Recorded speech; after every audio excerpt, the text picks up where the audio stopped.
One of the most important issues for me in doing the film was that we really honor Beethoven. And Beethoven, of course, was deaf at the time that he wrote this symphony, which is one of the most amazing parts of this story, that he could create this celestial, universal music without actually having the sense of hearing at that time. When Beethoven wrote this symphony, he basically broke every tradition that existed at that time in the music world. He included human voices as instruments in the symphony. He changed the symphonic progression.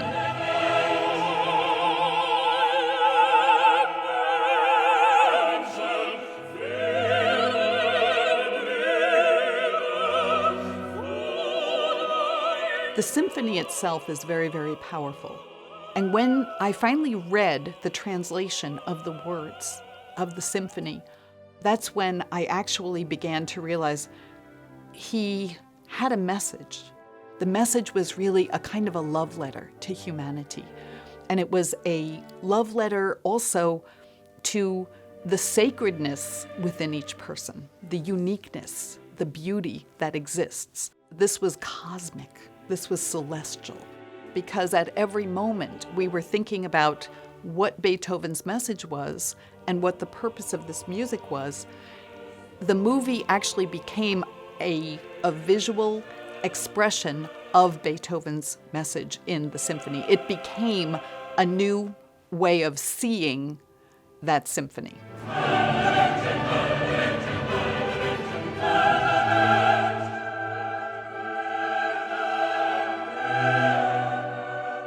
When I listen to Beethoven's Ninth fully, it goes through such a range of emotions, tempo, and feeling. One of the most amazing experiences I had in Beethoven's music is really finding out what the lyrics meant in the chorus and seeing that he had this incredible vision behind all this music.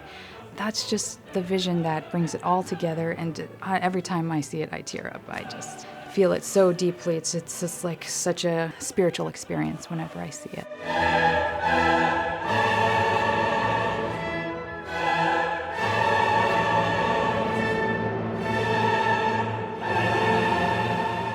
I was given, of course, the entire symphony to edit to, so I would have to match tempo, mood with the dances I was given. We were able to express so many different themes and storytelling through that, and that's just like an editor's dream in a way.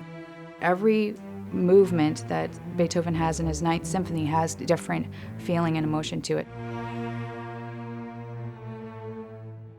The first movement signified to us kind of just an introduction to each dance group, but the feeling is still separated. So we would come to one dance group, we would leave that group, go to another group.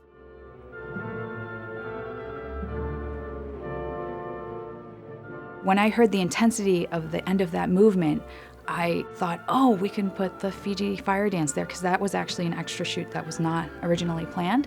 It was just so beautiful and mesmerizing and something that felt exciting to watch.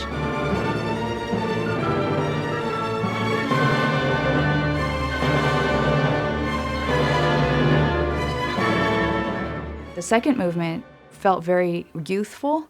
So if you notice, we have a lot of light and uplifting, cheerful dance groups there.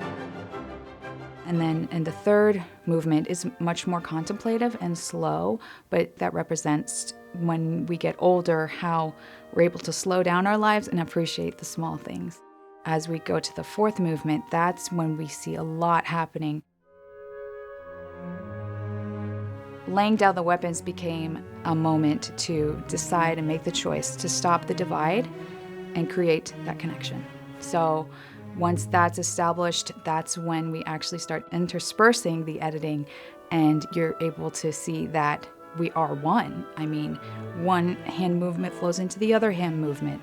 One jump and hop is the same as in other countries that they're using their cultural dance. So that was actually super fun for me to edit, and once I could kind of montage everybody together, and just also the joy really comes out. That's when the chorus comes out and you hear the words, and it's kind of like a revelation of Beethoven's music. It's like a big reveal.